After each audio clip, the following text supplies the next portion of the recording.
Hey, what's up, guys? Nick Hodge with Sellers Arena here, and I just wanted to talk really quickly about the store pages that you're setting up for your products and your brand on Amazon and how to best organize them, how they should look to basically, kind of not confuse the shoppers when they get there. Okay, especially this is especially important if you're running pay-per-click ads to your store. Like, especially now they're allowing you to create sponsor brand video ads that you can actually run to the store as a whole rather than just a single product now. So even more important now, because video ads can be a little bit expensive sometimes per click on a per click basis. Yeah, so jumping right in here, I'm going to show you, this is a really big brand here, and this is just a good example of how to nicely lay out a store. I mean, there's other ways to do it, but this is just one good example. So, right off the bat, they're telling something about the brand that's also good that they think will resonate with the shoppers. When you're scrolling down here, one important thing to note that I like here is the different shopping styles. They've got it organized for different shopping styles, and that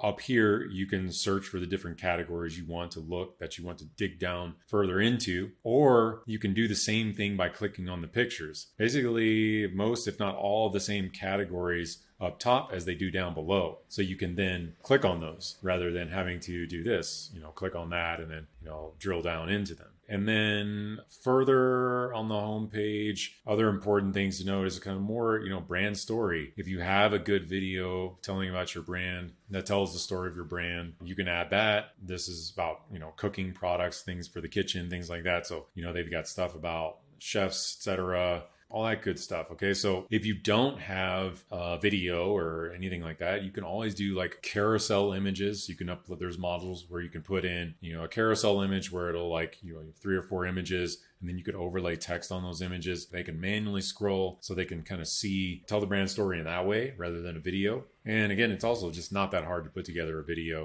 It doesn't have to be something like this. You could put together a more simplified video. Plenty of services out there, including ours. We offer that. Just so you know, let's just dive in right here and just see how they have these organized. So this is really good. Okay, this is just basically, it looks like they have these featured chefs products or the tools they like to use, I'm guessing. The only thing I would say is when you're scrolling down here, one of the important things I like to do that I've seen on other pages is when you get to the bottom, have something here to like say, to redirect them, so if they didn't find what they were looking for, hey, did you not find what you were looking for? You have a banner down here, click here to shop for more. You want to keep them on the page, because when they get to the bottom, they could say, okay, I didn't like any of that, and they could just forget or decide to just leave, or, go to the search bar, start searching elsewhere on Amazon. You want to keep them in the store. Now that you've got them in the store, try to keep them here as best you can. So a good example of that is this bookseller here, this bookstore. Start at the home page here. Again, they've got it, the categories here and down here. And you could even do it to where you just have like your most popular categories here if you didn't want to do all of them. But to show you the example of what I'm talking about, so if we go to animals here, this basically just sorted by all the animal adult coloring books. You scroll down all the way to the bottom, and here you go, want more options. And it doesn't even say it in the way it didn't find what you're looking for. It just says want more options. You can go view these others. Okay, so we click here, takes us back here to where we see all these categories again. It makes the user experience really easy and keeps them on the site. Those are some of the main things I want to just focus on, some of the basics of organization. And again, if you have a lot of different categories, you can always add more in this sidebar. It's kind of unlimited. Or if you have subcategories, one of the things you don't want to do, going back to their store, I mean, they're not doing this, but if we go to cooking, okay, this is good because it's showing all of the cooking products, okay, here. But if we wanted to kind of just sort by specific cooking products, we could then do that. Okay, that's one of the things to do here. Now, this is a little confusing, actually. So if we just go to cooking, actually, it doesn't have all of them. It just has some of them. Okay. And then, yeah, so this is a good example of what I would say not to do, or what I prefer not to do. If I'm just going to look at all the cooking products, I just want to browse all of them. Okay. If you're not going to do that, then you want to have something to redirect them down here. But So you could just have all of them in the cooking section. And then if they wanted to sort them by specific types of cooking products, then they could just click on those, for example. Okay. If that seems like the overall cooking category, you don't want to just drop all the cooking products in here because that'll be too much.